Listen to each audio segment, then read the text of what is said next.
All right, well, good evening, everyone, and welcome. It's so nice to see faces on the screen. Here at CARES, we love seeing people's faces, so thank you for those who have your cameras on. I'm Stacy Walker. I'm the Education Program Coordinator here at New Canaan CARES. Before we start tonight's program, I'm just going to share a few housekeeping items with you. Today is a conversation, and your questions are a key part of this conversation. Due to the size of tonight's audience, we ask that you please type your questions in the chat. These will only be seen by the host. That would be myself, Judy, and Suniya. We do ask, if at all possible, please keep your cameras on. After the program, we will be sending you out a survey in the chat. Your feedback is important to us at CARES, so we ask that you please complete this before you leave the meeting. And finally, Dr. Luthar has graciously agreed to allow us to record the program, so we ask that you please stay on mute. I'm going to turn things over to our Executive Director, Julie Phillips. Hi, everybody. Good evening. As Stacy said, it is amazing to see so many faces, and thank you for everyone who has their cameras on. We are so excited tonight, and I know so many of you in the community are as well, to be joined by Dr. Suniya Luthar. And I'm going to ask you to excuse me because I'm going to read her biography because I don't want to miss any of this. So Dr. Luthar is the founder and executive director of the nonprofit AC Groups, professor emerita at Columbia University's Teachers College, and co-founder of Authentic Connections Company. After receiving her PhD from Yale University in 1990, she served on the faculty of the Department of Psychiatry and the Child Study Center at Yale. Between 1997 and 2013, she was at Columbia University's Teachers College, where she also served as senior advisor to the provost for 2 years. And then between 2014 and 2019, she was foundation professor of psychology at Arizona State University. Dr. Luthar's research involves vulnerability and resilience among various populations, including children and families affected by mental illness, and youth, as well as adults, especially mothers, in high-achieving, pressured communities. Her current focus is on expanding the reach of science-based interventions to foster resilience among adults who are in salient caregiving roles, both at home and as well in their work settings. So I know it's via Zoom, but please join me in welcoming Suniya Luthar. I'm gonna imagine applause. There you go. And I will say we planned on doing the questions mostly via chat, and we do say if you would like to ask a question via chat, we do encourage that. But we do want tonight to be a conversation, so you are welcome to also unmute yourself where there are so many of us on here tonight that we can't necessarily see your hand raised and call your name. Mm-hmm. You are welcome to speak out tonight. But I want to start by finding out from Suniya, how did you get into this work? It's not the study of affluent children is not exactly commonplace. So what attracted you to the work? Yeah. So how far is New Canaan from New Haven? I forget. It's about 40 minutes. So depends on how fast you drive, anywhere from 30. That's right. Okay. So I was sitting in my office at Yale. This was when I was, I think, an assistant professor, young professor, and I was speaking to a Yale graduate, undergraduate, and I was talking about our research with inner city kids in Bridgeport, and I was asked him this question. I wonder if what we're seeing is an adolescent phenomenon as opposed to an inner city phenomenon. And he said, well, I suppose I could ask the school to which I went if they might be interested in examining these questions among our own students. So he did, and they said yes. And that was our very first study on kids in affluence, basically, first published study. Very surprising to me at the time, it probably isn't so much so now, that the kids in the suburbs of New Haven, affluent, relatively affluent, white-collar professionals, those children were actually doing more poorly than were the inner city kids on several indices, but especially aspects of drug and alcohol abuse. So it was not just booze and weed, but also hard drugs up there. And so we're talking about, this paper was published, I think, in 1998, that long ago. That was a fortuitous, serendipitous finding, and that sort of started the way. Then from there, I went on to Westport, Connecticut, which they have proudly, as they should. I consider Westport, Connecticut as the founder of all this work. They are the basis for all this work on high achieving affluent kids. If it weren't for them, none of this would happen as far as I'm concerned. Well, thank you to Westport for leading the charge on all of this. And I see you've done some work in Wilton as well. Yes, that Fairfield County area, which I've driven, I don't know how many times up and down that area on the Hutch. Westport started it. So what happened, Judy, was around the time I was doing all of this work on substance at Yale,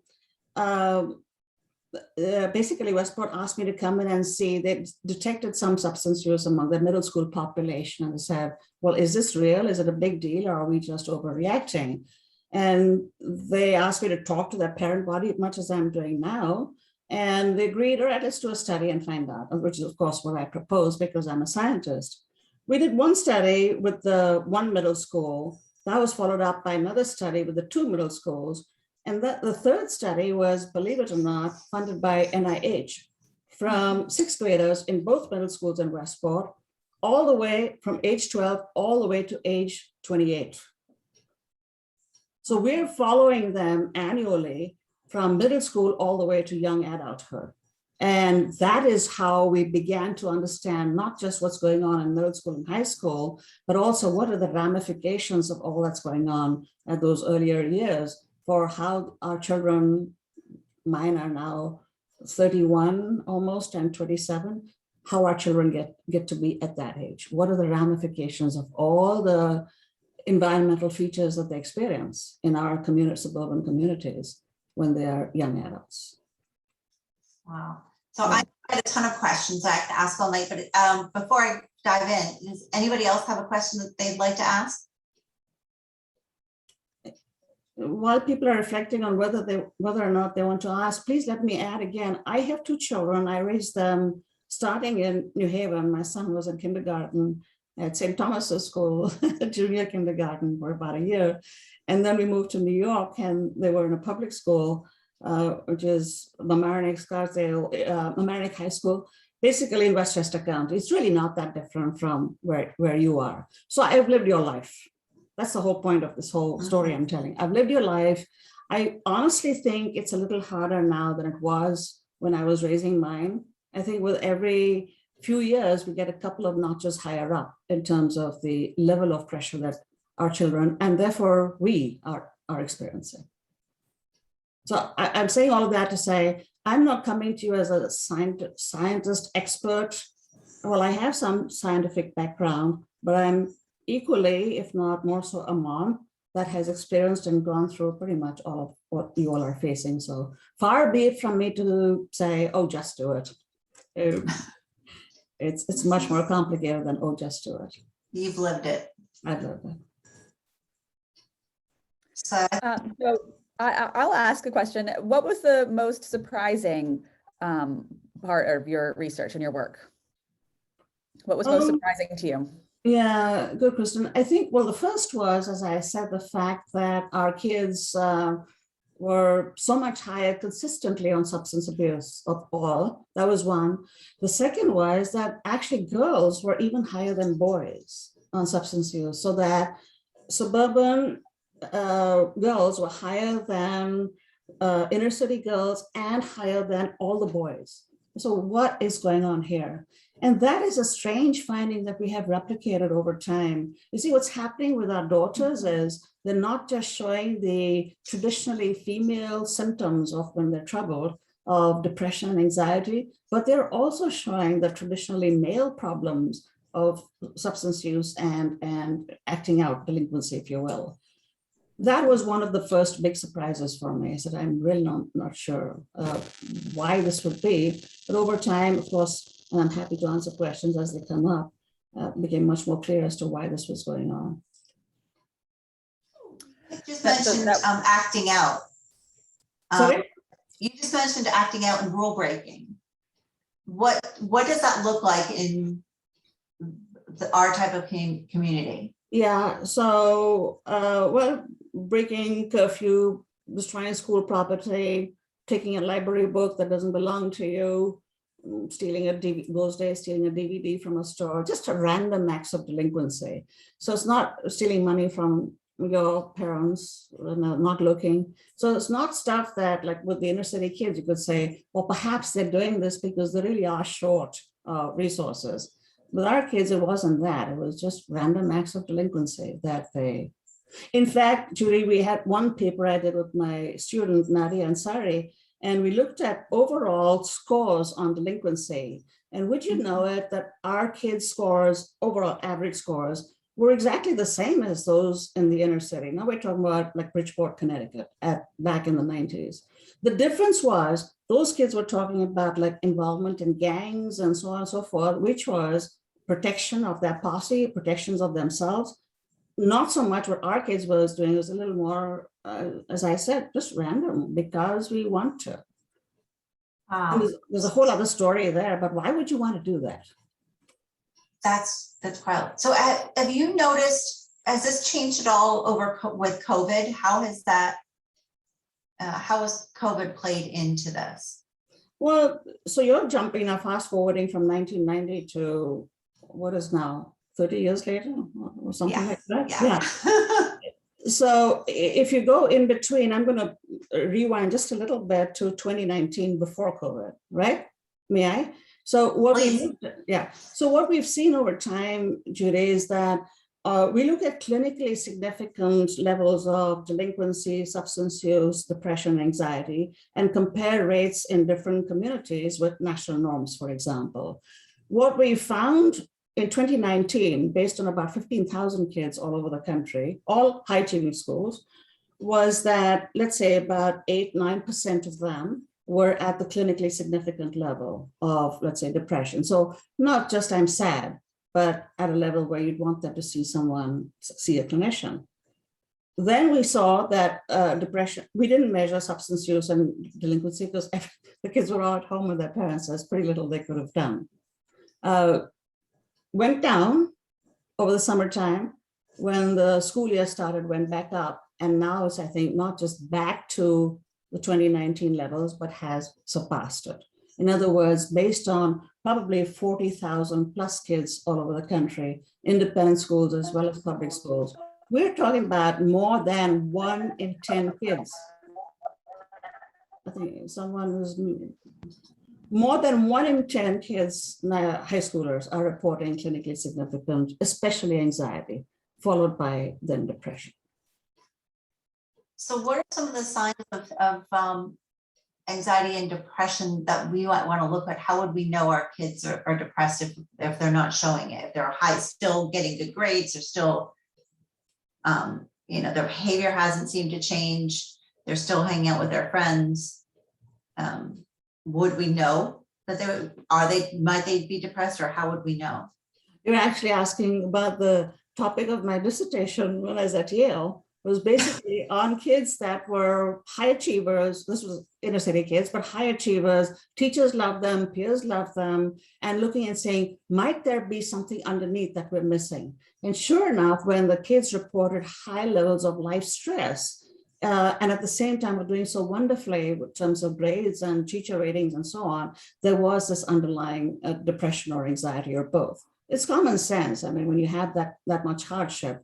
So to answer your question, it really is talk to your children, ask them. I tended to say, look, I know I've asked you this before, perhaps I'm getting on your nerves.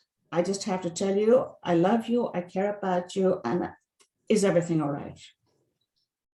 And they'll probably roll their eyes and say, Mom, get off my back, or please, not that again.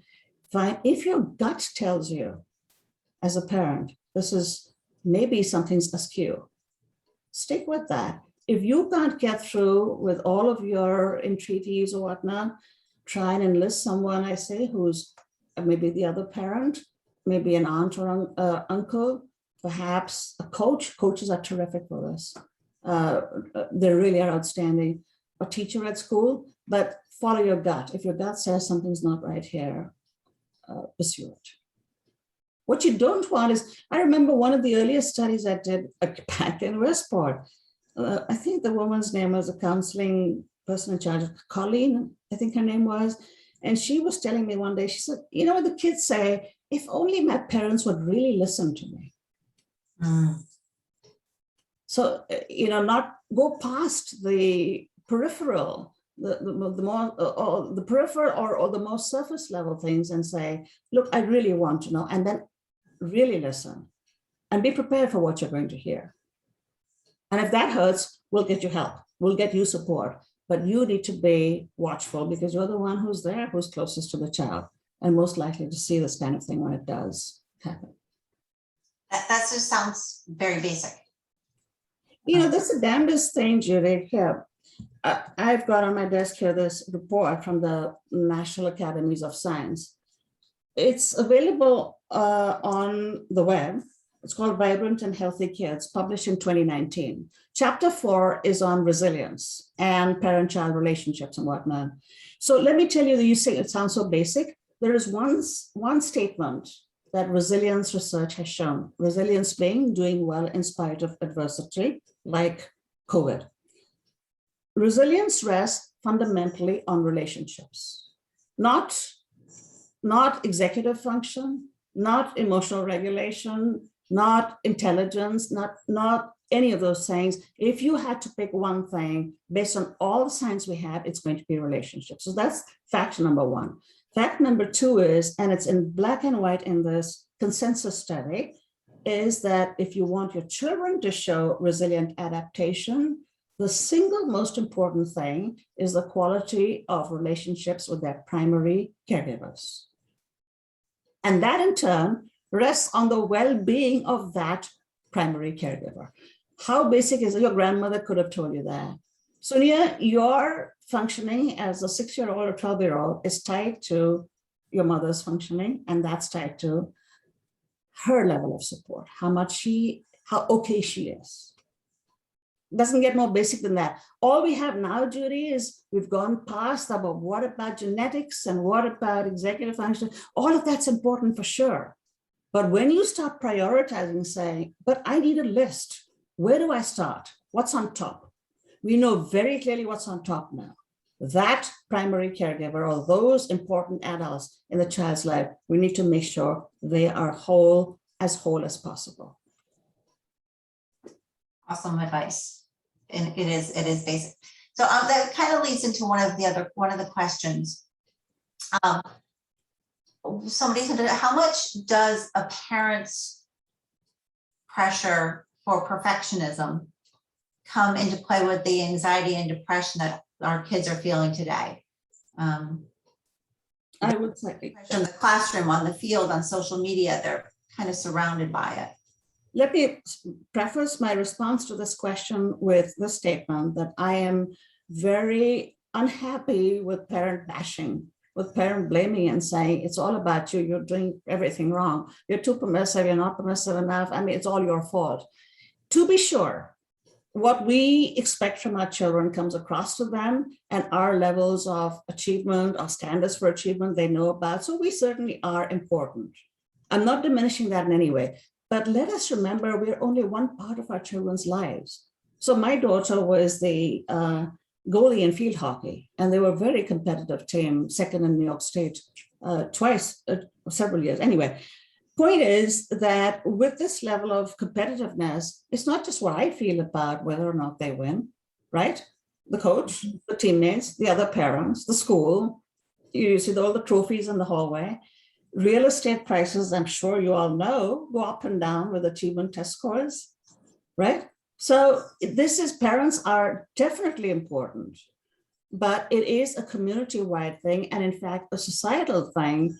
One statement I'll make, which is Richard, US News and World Report, and they're boasting about, we used to have a 20% and admission rate, and now we're at 8%. And why would you say blame our children for being obsessed with rankings if this is what the leading universities are putting out there in the world?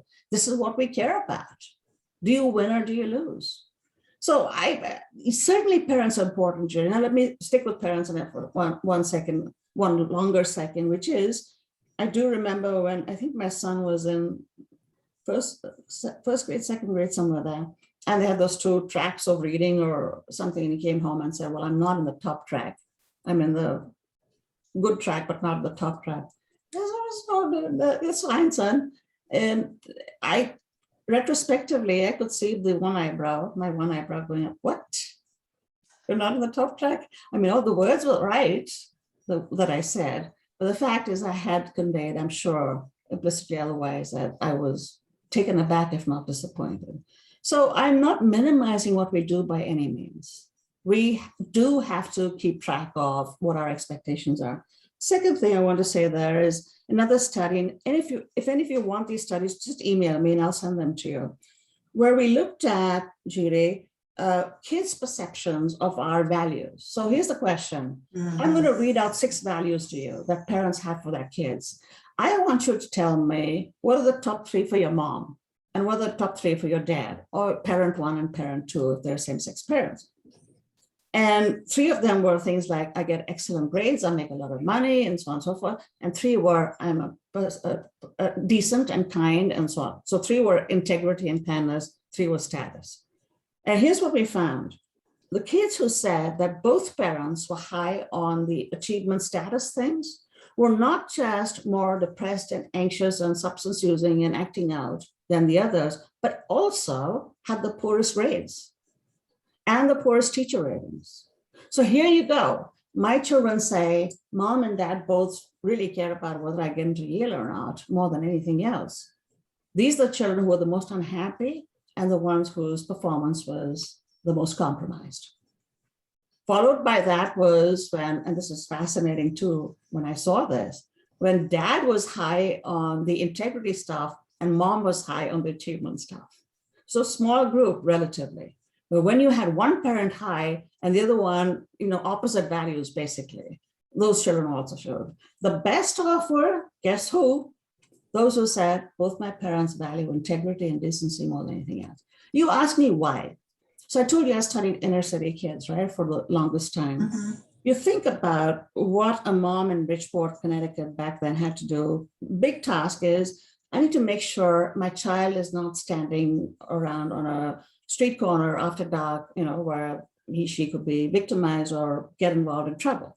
That's what you call a context-specific task, specific to inner city America. We have our own context-specific risks. And ours are that we need to be the buffers between this reverberating message of, one of my papers called, I can, therefore I must. If you can do it, pursue it. We, the parents and the teachers, need to be the buffers between that reverberating message that our kids hear from what? Travel soccer in 2nd grade onwards. We, the parents, need to be the ones saying, I know you hear that from everywhere. It is important that you do well and you do the best you can, but you are loved for who you are. And we need to bend over more backwards than most people because you're living in a place like Fairfield County or Westchester or any of the private schools that we work at. Am I making sense? You're making perfect sense. Yes, absolutely. So how do we balance? Because I don't think you're saying we don't ask our kids to work hard. I think we still have high expectations.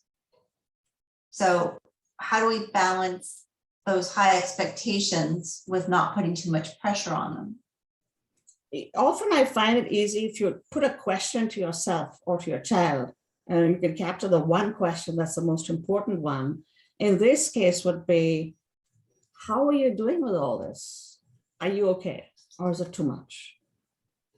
Do you remember the suicides in Palo Alto schools? I don't know.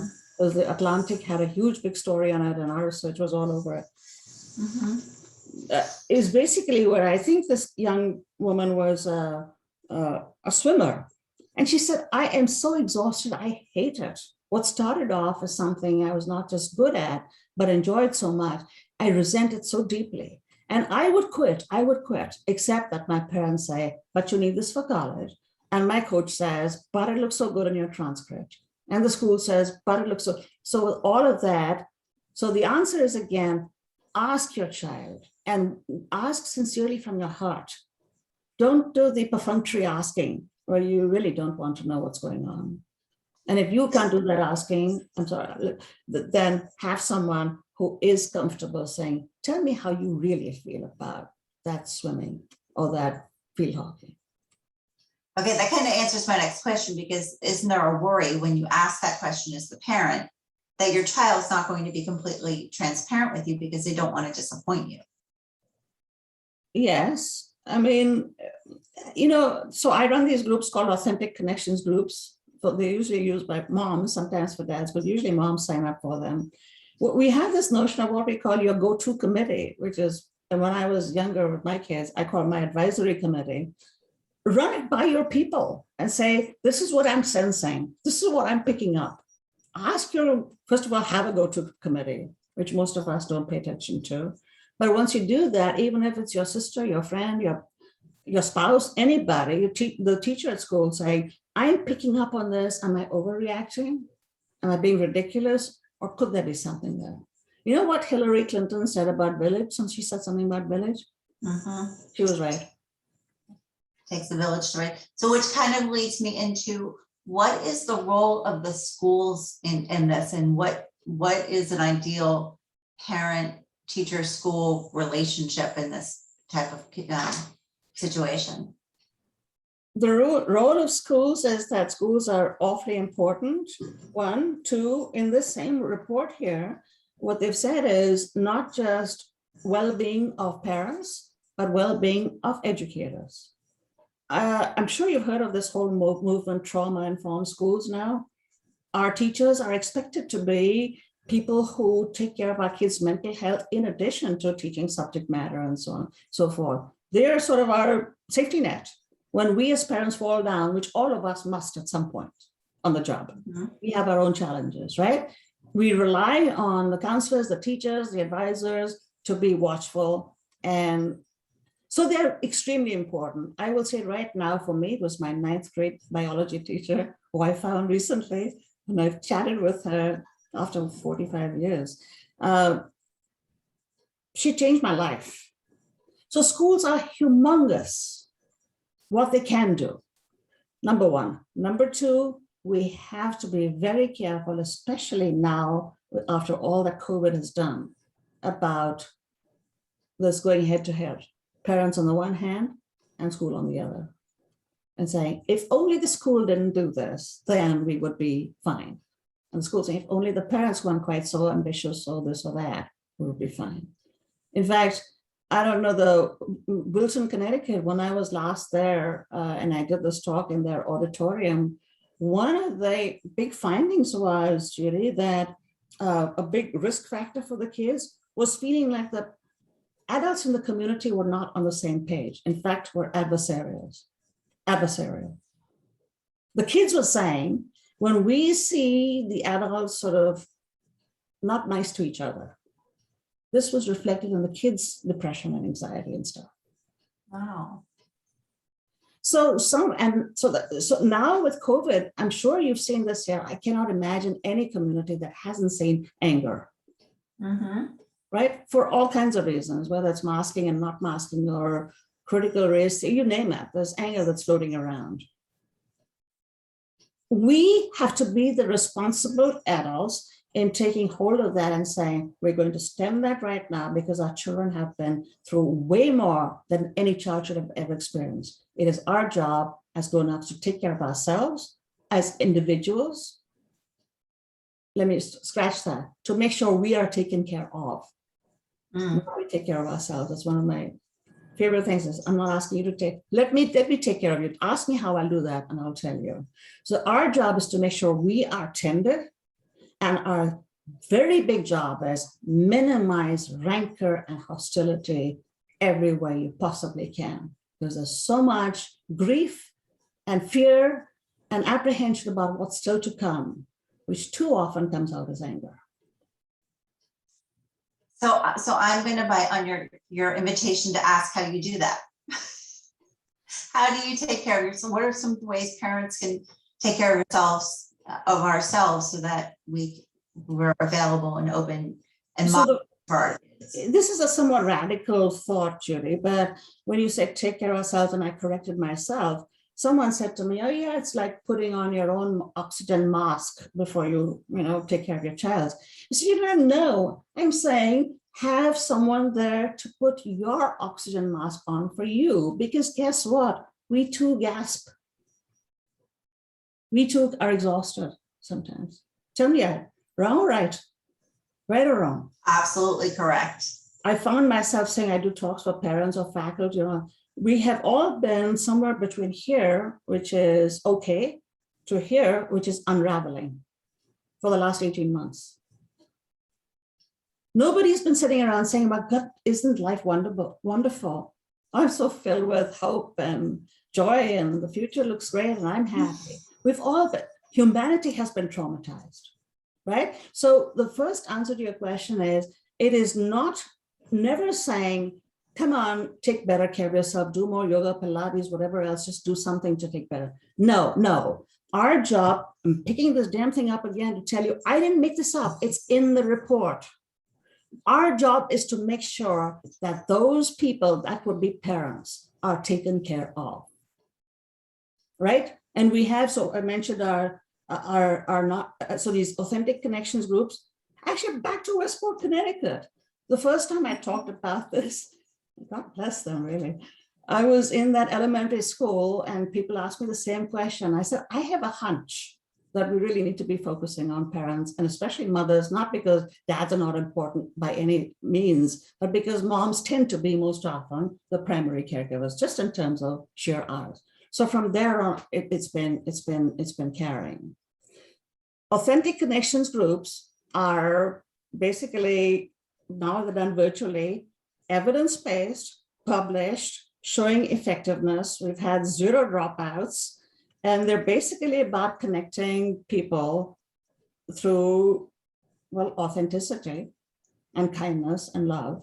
And what ends up happening, Judy, is at the end of this, you have a safety net, just like you want your children to have the safety net, which is their teachers and other kind adults. You end up having your own safety net. The coffee clubs or classes of old, where you had your pals on those days that you could go back to, are always there. We make that happen for every single parent that's there, so that you have that on the ready for you when you falter.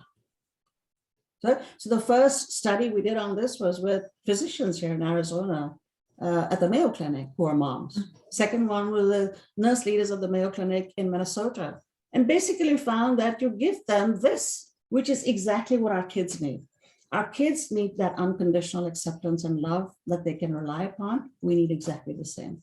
So there's the answer from the National Academies of Science. You need to have this ongoing tribe that you can trust and rely upon. And if you need any help with that, sign up. We have this little nonprofit. I don't get any salary from it, full disclosure, but I am deeply committed to my dying days. This needs to be done. We have to stop doing, just do it, mom. You know what you have to do, just figure it out and do it. We have to stop doing that and say, this is a gargantuan job that we have. So I know you do this nationally and you're doing it via Zoom.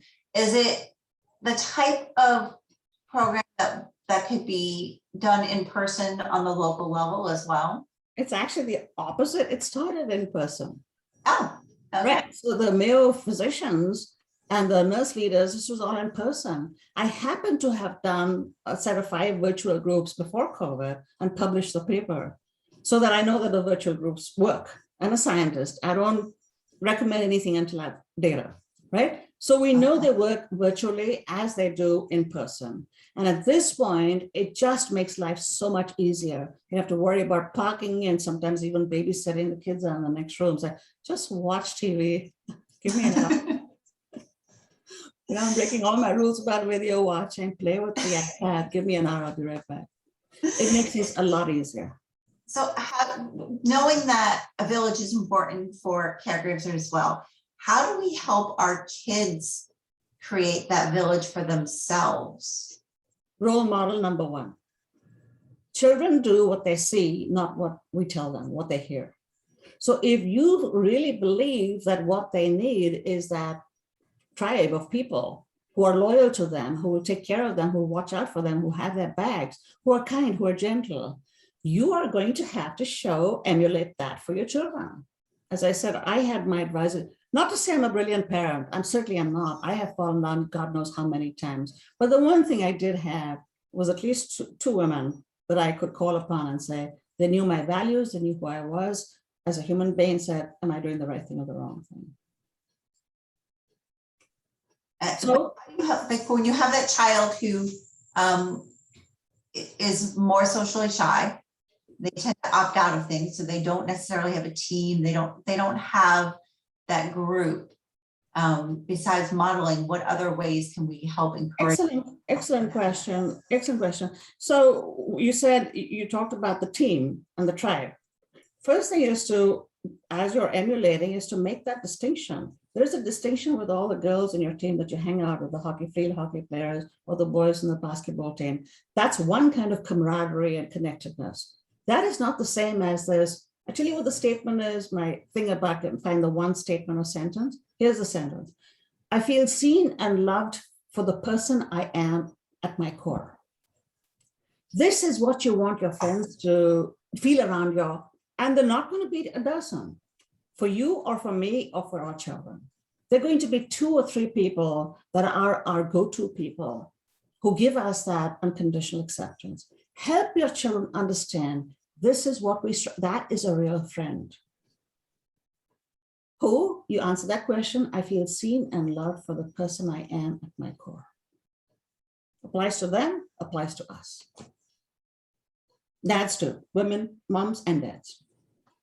And it also seems to apply to if they feel seen and loved for the person they are at their core by their parents and by those around them, that seems like it would naturally relieve the pressure. You are so wise. That's probably why you do what you do.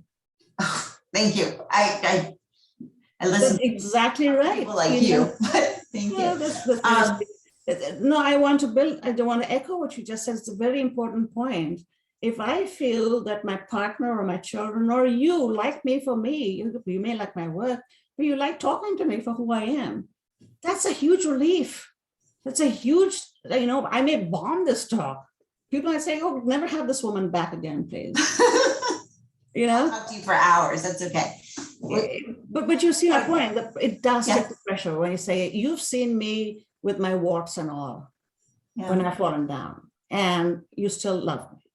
That takes, I can bomb all I want. Mom's still going to be there, or my best pal there is still going to be there. So that also goes to someone had asked a question like, what would be your best advice for moms, parents of younger kids, elementary school? What would be the best thing they could do? So, but making sure that they are loved for who they truly are. Always number one, I could not get this report. It's downloadable on the internet. Always the most important thing is you have to make sure you're okay. If you are not okay, they will not be. I'm not trying to scare anybody. This is not about mom blaming or dad blaming. It's about saying the job you have is akin to that of a surgeon. And a surgeon needs a lot of people there shoring them up. Think of it like that. You are the most important person. This is not putting pressure on you. It's just reality. Your child sees you first, is around you longest for the most amount of time. It's a gargantuan job, as I keep saying. We must support you.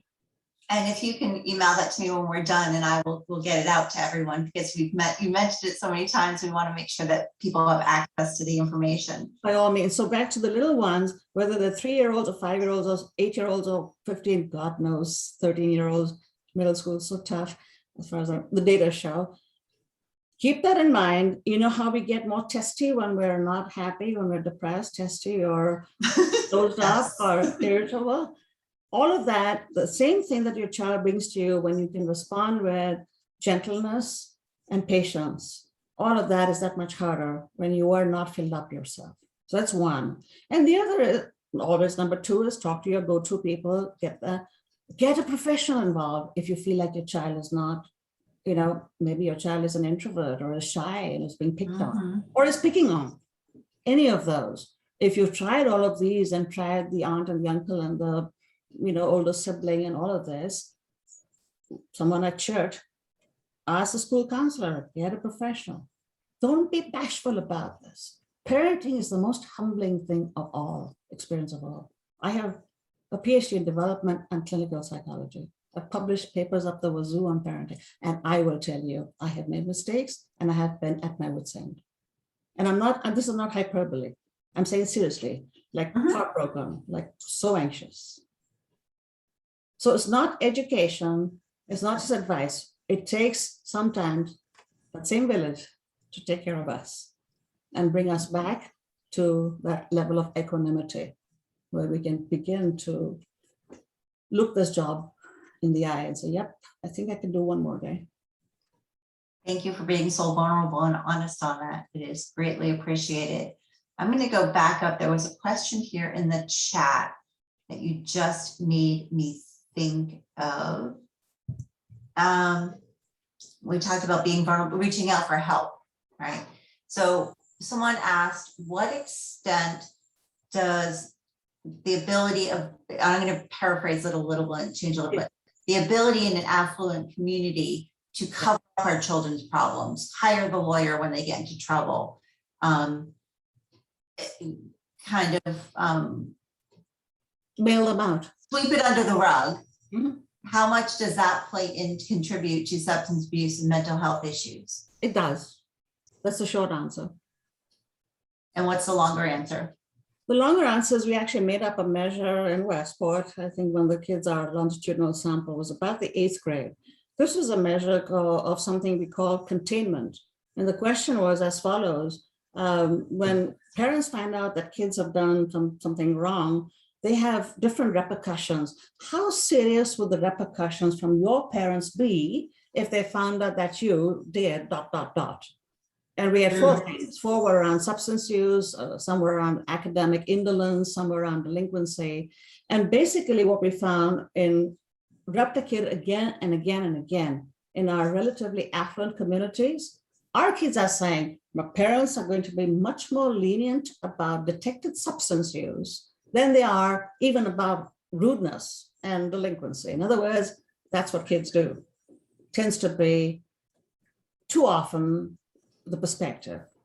Number one. Number two, that perspective, seeing that their parents are lenient about this, is linked with high levels of use. And in our longitudinal study, we found that that same whole thing in high school is linked with diagnoses of addiction. I'm not talking about abuse. I'm talking about dependence on drugs and alcohol at the age of 25, 26. So this is not trivial. Our kids watch us and say, yeah, mom found vodka in my trunk again. She's going to be cross, but well, I'll get away with it. Wherever you set the limits, they'll go a step further.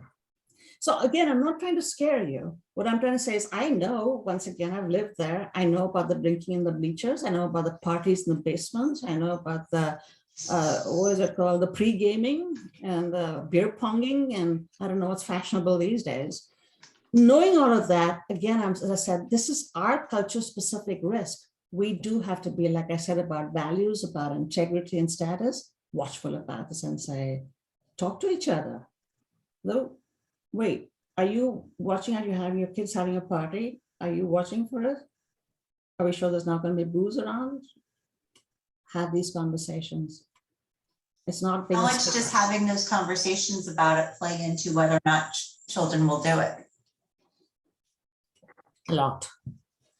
Statistically, I'll send you the papers. So we looked at even things like closeness to mom and dad and general limit setting and monitoring and how much do your parents know, how much do they try to know. This one dimension is always the one that most strongly predicts levels of use. Anticipated repercussions from your parents if they detect substance use. Now, you cannot be draconian about this either. You can't say you find your child drunk and so get off to boot camp with you. Because then they start smuggling Molly in or whatever the drug is of choice these days. So you can't be draconian, but you cannot be, how should I say, languid about saying, yeah, you know, this is what kids do. It's not okay to just say this is what kids do. It's just not okay. If you need help again, ask a professional. And we have access to professionals. We have several on the call tonight that I'm So I've been asking a lot of questions because I've been really involved. Is there anyone that would like to actually speak up and ask a question live? I see some people on this Zoom tonight that I know are not normally shy individuals about asking questions. Make me happy. Ask a question. Or make an observation. I don't care. Just talk to me. Okay, And I know there are people. I'm jumping in. It's Joyce Sixsmith. I knew you would, Joycey. Hi, hi, Sonia. I have heard you in my days of Ellen Morehouse when I used to work for Westchester Wow. Student Assistance, and then I live in Westport, so I've been following you. So grateful CARES brought you. I'm just so grateful that you're raising some of the same issues for parents, for kids that we know already, but the calm, wise manner in which you're presenting to us all is so helpful. And I feel so grateful that you're also sending love to parents rather than criticism, because it is such a difficult job for them. And they're trying the best they can within their communities, with pressures they might feel from their own, partners or families and community and all that. I just am so grateful right now. Really, really powerful, positive things. So thank you. That's very sweet, Joyce. Thank you so much. And I'm going to ask you to join that group of Westport and Wilton and New Canaan. Come and be the third in that party by being the kickoff for this. We believe in this. Parents need support.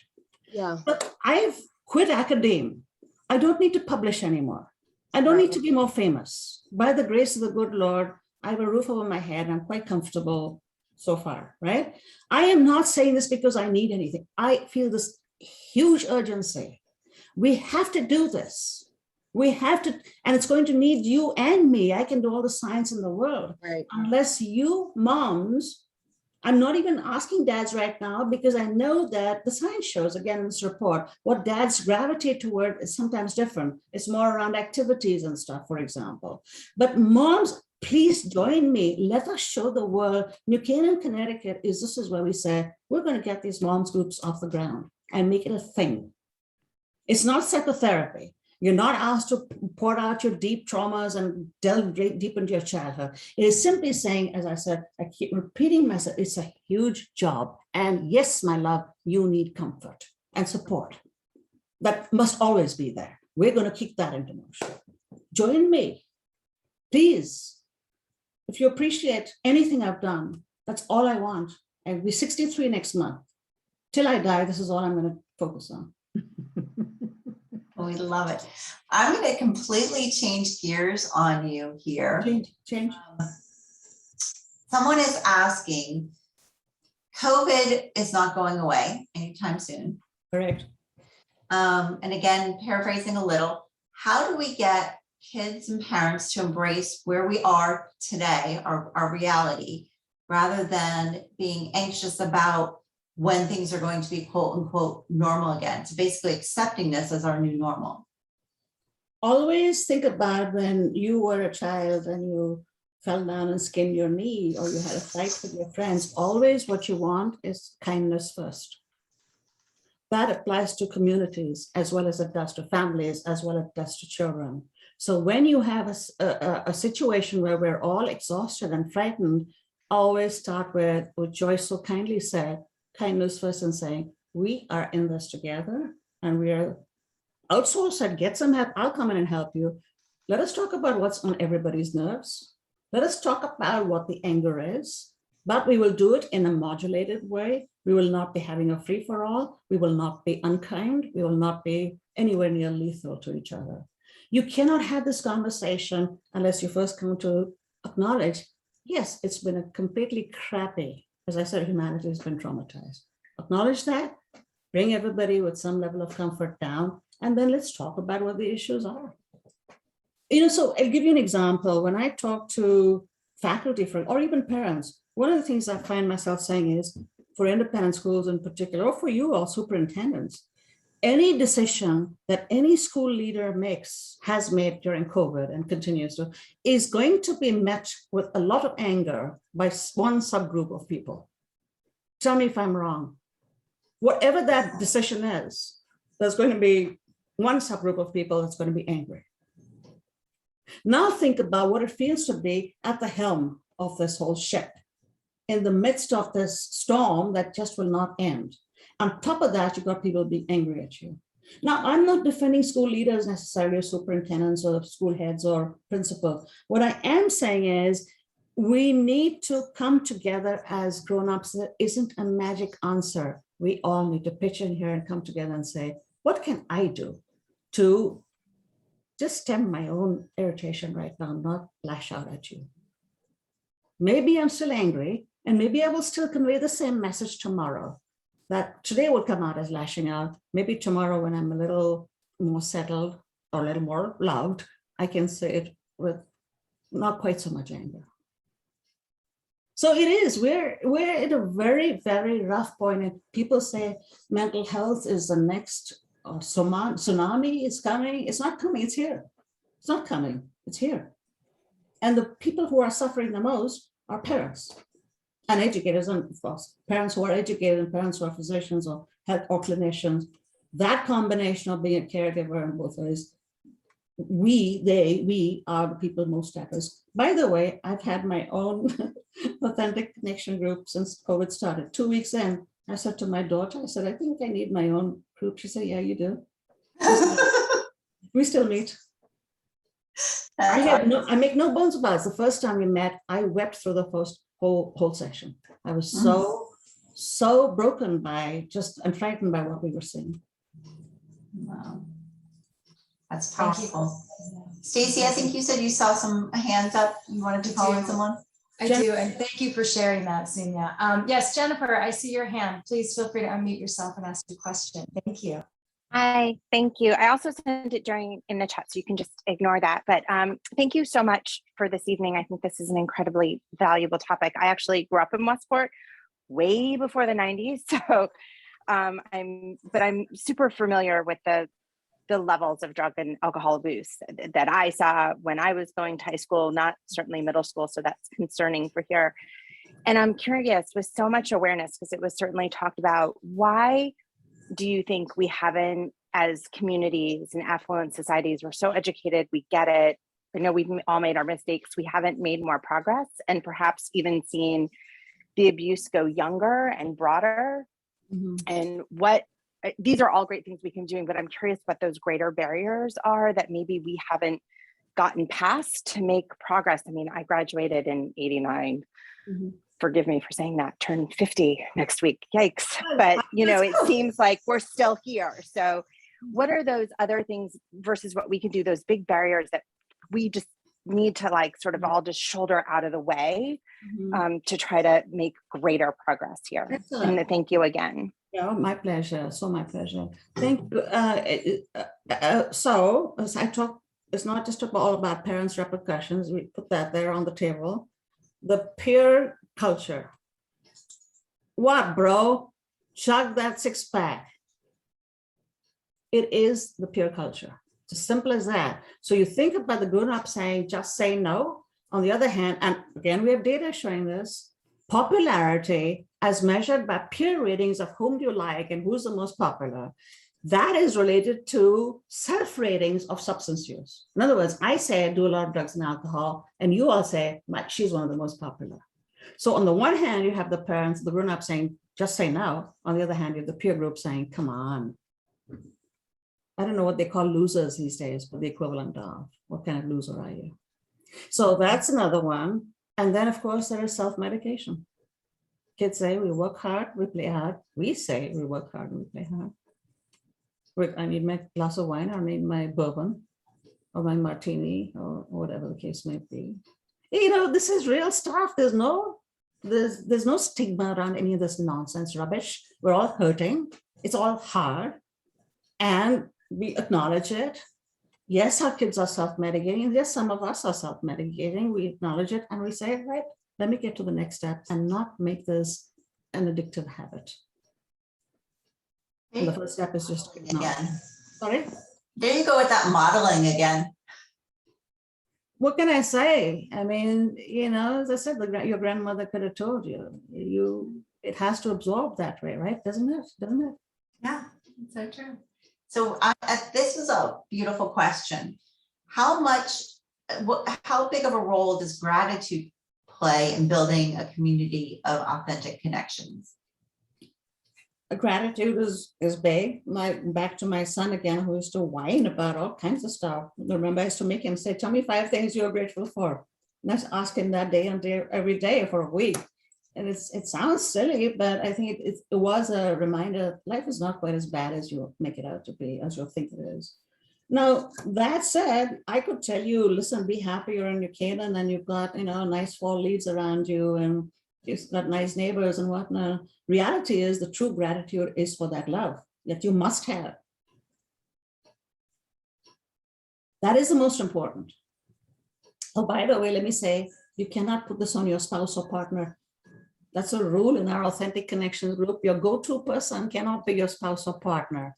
Why? Because we have too many expectations on that one relationship to begin with. There's a paper called The Suffocation of Marriage. Basically, you have to outsource this. You cannot bring this. It's not allowed to your partner or spouse. So gratitude, again, like the punishment must fit the crime. Your gratitude must fit the worth of what you have. I love my BMW. I really do. I love the sunshine in Arizona. Most of all, what I'm grateful for is that I have somebody who will say, "My God, if your heart is breaking, I'm here for you."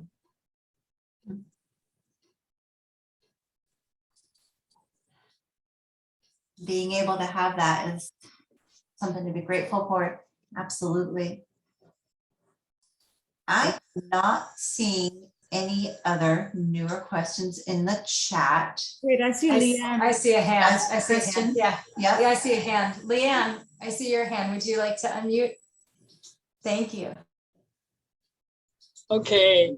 Yeah. Oh, what a joy. You're amazing. Please come, join me, please.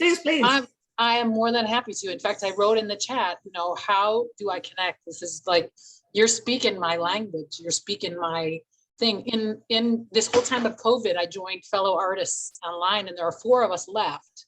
We meet every week and we bare our souls. And my parenting has gotten better. My husband is in healthcare. So it has been, and he's very stressed out about it. He's a mother, he's a mother hen himself anyway. So it's been amazing. And the only other thing I wanted to speak to was, if I talk to my kids, so I have a 19-year-old who's in his 2nd year in college overseas, and I have a 15-year-old, so he's a sophomore in high school. And I find I struggle with what I think that where they should be, or are they where they are? And rather, my mantra has been, I want to meet my kids where they are. And I have to say, I find it difficult in this community. What being, my kids should be blah, blah, blah, blah. But when I first moved, we moved when Alessio, our oldest, was in 4th grade. He came home about the first month and said, I have to go to Yale. Yeah. And I thought, how do you even know what Yale is? Right. So I don't want to throw out the community, but if being a part of, and that's not it. In fact, my husband at some point said, you're reverse prejudice. And I said, I don't want to be reverse prejudice either. It's not an either or, but how do I balance the zest? And I guess I just keep being who I am. And I want to encourage other people to be who I am. Yeah. There's no set of rules, right? Well, Leanne, first thing I'll say, well, thank you for your candor and thank you for your kindness as well. But this is not just New Canaan. It is Palo Alto. It's any community. The common denominator is not even affluence. The common denominators, and that's what was in the Washington Post article after this thing was published, our work saying high achieving schools connote risks for children, for adolescents. High achieving schools. It's not about money. It's not about your money or my mother's money or your neighbor's money. It is about being in that context where it's all about I can, therefore I must. You can, therefore you must. So this is not New Canaan. This is about being in that upper tertile, the top third of achievement test scores in the country, where the kids are bound to, whether it's Yale or Michigan or UW or whatever, but they are specific. So that's my one thing. We can't blame New Canaan. That said, it is time for us to say collectively, the emperor has no clothes. This is not working for us. This, even something as simple as come to games and you may not yell, you may not even speak. Parents sit on the sidelines, you may not speak. Even something as simple as that.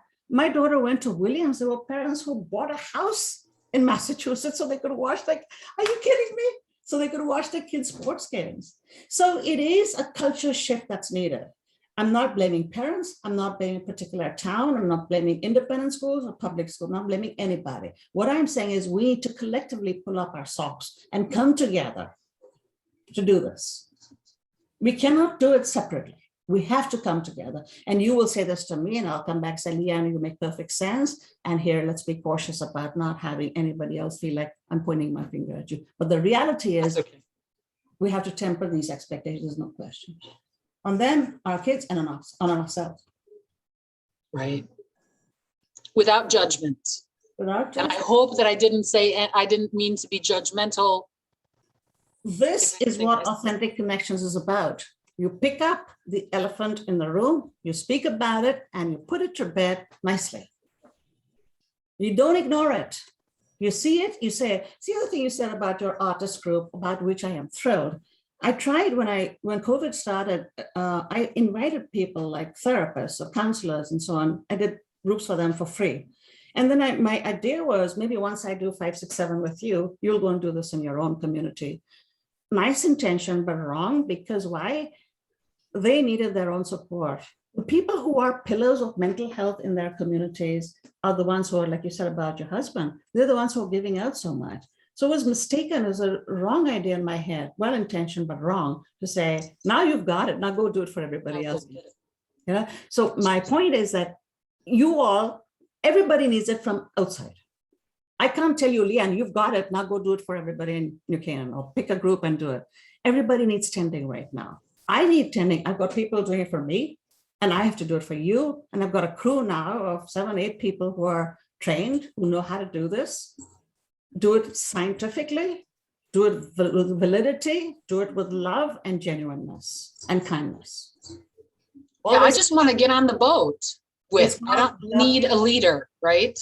I mean, I want to be a person who participates in it, so that knowing that the leader needs as much as I'm going to need. Eventually, but this is your time to just be and let someone be there. It's your time to chill and let that person just gently steer a little bit. So this is your time. You don't have to be in charge. You don't have to be driving the ship right now, which you do, all of you, I'm sure. But this is your time. Have that for your 3 weeks, and then you learn to gradually start taking turns with each other. Now today's your turn, tomorrow's my turn. And so it goes. www.acgroups.org is our little nonprofit. And I did put it in the chat, so you can click in the Thank chat. you. Thank you so much. So I'm going to go to another question in the chat. Change gears once again. So thank you for being so flexible. The question is, how does peer competition affect our kids, and how do we buffer against it? Excellent question. It's horrible. I would recommend anyone who wants to read, I tried to write it mostly in English and not in jargon, paper in the American Psychologist called High Achieving Schools Cannot Risk for Adolescents of 2019. I'm happy to send it to you if you want. There, Judy, I actually talk about this notion of competition. Think about it. Adolescence is a time when kids are trying to individuate, right? Separate from us and get close to their peers. Point number one. Point number two is that the friends with whom they hang out at school are often the ones like on the same field hockey team, same basketball team, same debate team, same chess team. So what happens now? You and I are on the same team. Either you get seen by that scout or I get seen. So in other words, the very thing that could be a buffer could have been, should have been, should be a buffer, which is that peer support of them, the peer solidarity, is threatened by the same culture of competitiveness. Because either you win or I win. And we look at each other like Gossip Girls. I'm actually watching Gossip Girls. I never watched it when it came on, but I'm watching it now. Either you win or I win. It's not going to be both of us. So what does that do to our ability to be close? That said, once again, we acknowledge that. And like I've done it with my colleagues. Either you get the job or I do. You get the grant or I do. You're my pal. I care about you. It's going to hurt if I don't get it, but can we please still be friends and try and maintain what we have between us? It's that elephant again. And how does the parent support that? Well, it's always the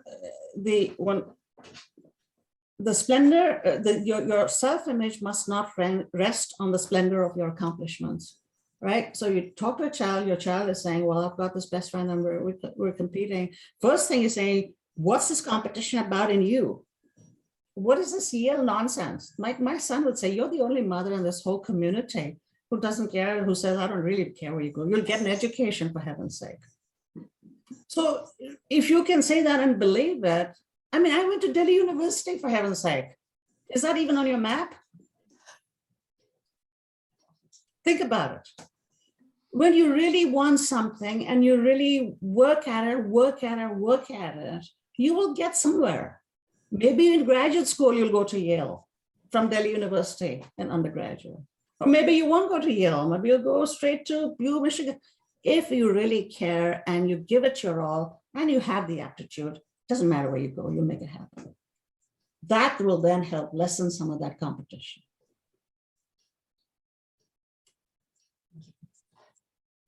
Is there anyone else that would like to pop up with a question? I'm sorry, I'm not paying no attention to the chat. Should I? I've got it. Don't you worry about a thing. Okay. It's all good. Stacy and I are on it. So if there was one thing you wanted to leave us with tonight, what would those words of wisdom be? Be a leader for the world, New Canaan. Show people why and how they must do this. There's many a slip between the cup and the lip. Many people say, I know it's right. Science says I must do it, but they don't. Why? Because we put ourselves last or something. I don't have time. I don't have time. Why me? I don't know what the reasons are. That's my one message. Hey, you want to save your children? Do it for the next generation. If you don't want to do it for yourself, teach the world. This is how it's done. These are what the impediments are, the obstacles are that you have or you put there. We have to get over this. There's just too much at stake right now with all that we've experienced in the last 18 months, and that's still coming. That's my last statement. How did I do? Thank you. Thank you. Last is not so love to all of you. Last. Okay. Yes. Thank you so much for being with us tonight. Thank you everyone for joining us. And we look forward to working with you to make this all a reality. Be well. All right. Once again. Thank you. Bye-bye. Bye-bye. Thank you so much.